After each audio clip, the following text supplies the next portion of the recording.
You are now entering the podcast studio of The Darkest Corners after the postmortem. Episode title: The Queenpin Coca Snow Queen, the Coca Godmother.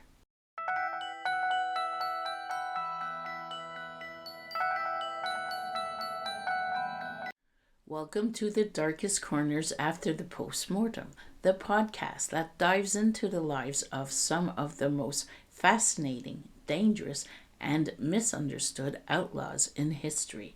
I'm your host, Sandra Pink, and today we're exploring the life of the Coca Snow Queen, better known as the Queenpin Coca Godmother, before Pablo Escobar and the Miami drug wars.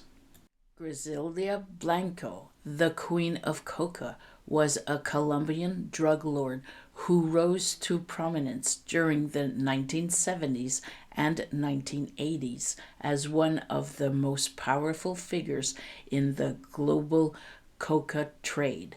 Her story is a tale of ambition, power, and relentless violence.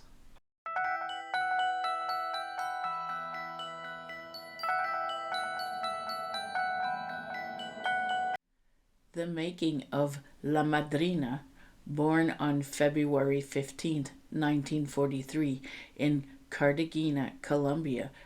Griselda Blanco grew up in the slums of Medellin. Her early years were marked by extreme poverty and exposure to violence. By her teenage years, Blanco was deeply drenched in criminal activities, with reports suggesting that she committed her first murder at the age of 11. Griselda's ambition to escape her circumstances drove her into the coca trade during its infancy. She began smuggling coca to the United States in the early 1970s, taking advantage of the growing demand for the drug.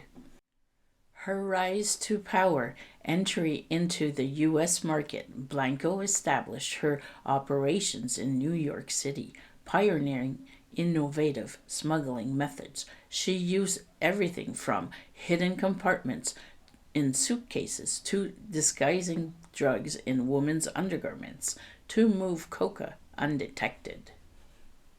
Her dominance in Miami, after fleeing a drug indictment in New York, Blanco relocated to Miami, where she solidified her role as a major player in the upgrowing drug trade. Miami in the late 1970s and 80s became the epicenter of the coca epidemic, and Blanco played a key role in turning the city into a war zone. Her wealth and power. At her peak, Blanco was estimated to earn around $80 million a month. Her influence extended across the Americas, making her one of the wealthiest and most powerful drug lords of her time. The Coca Cowboy era. Blanco's operations weren't just about smuggling drugs, they were also marked by unprecedented violence.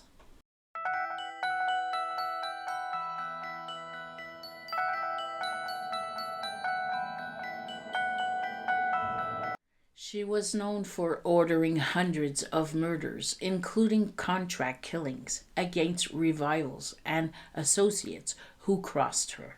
Blanco's preferred method of execution often involved drive-by shootings on motorcycles, a tactic that became a signature of her reign. Her reputation for brutality earned her nicknames like La Madrina and the Black Widow. Her personal life and notoriety family. The Queenpin had 4 sons, many of whom were involved in her drug empire. Tragically, her violent lifestyle extended to her family. 3 of her sons were killed in drug-related violence. Her lavish lifestyle. Despite her fearsome reputation, Blanco led a life of luxury. Her homes were filled with gold-plated fixtures, and she reportedly designed lingerie with hidden compartments specifically for smuggling coca.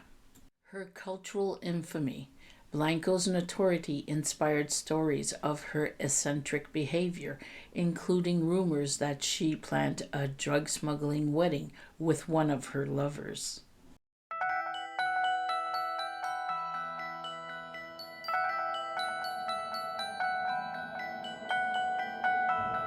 Her downfall.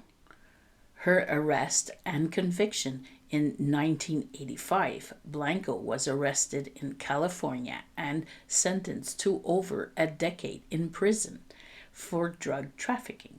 Despite being behind bars, she continued to run her operations, showcasing her enduring influence. Her release and deportation. Blanco was released in 2004 and deported to Colombia.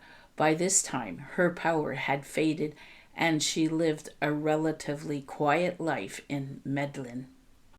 Her assassination. On September 3rd, 2012, Blanco was killed in a drive-by shooting outside a butcher's shop in Medellin.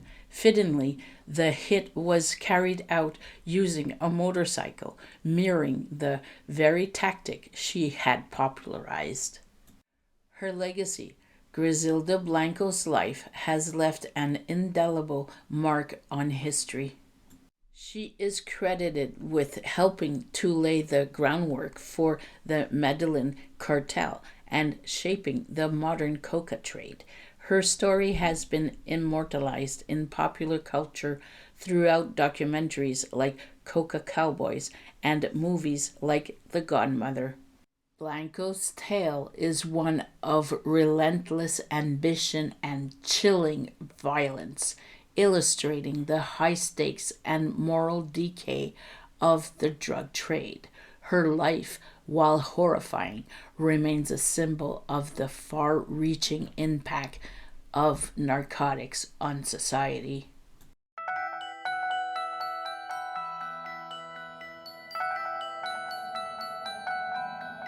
Today we look back at Griselda Blanco's life with horror, but we also have to ask ourselves what conditions allowed this to happen and could it ever happen again? Thank you for tuning into this episode of the Queenpin Coca Snow Queen, the Coca Godmother. If you enjoyed this episode, don't forget to subscribe, leave a review, and join me next time as we explore the lives of more extraordinary outlaws here at the podcast studio of The Darkest Corners after the postmortem. Until next time, remember, the darkest stories are often hidden just beneath the surface.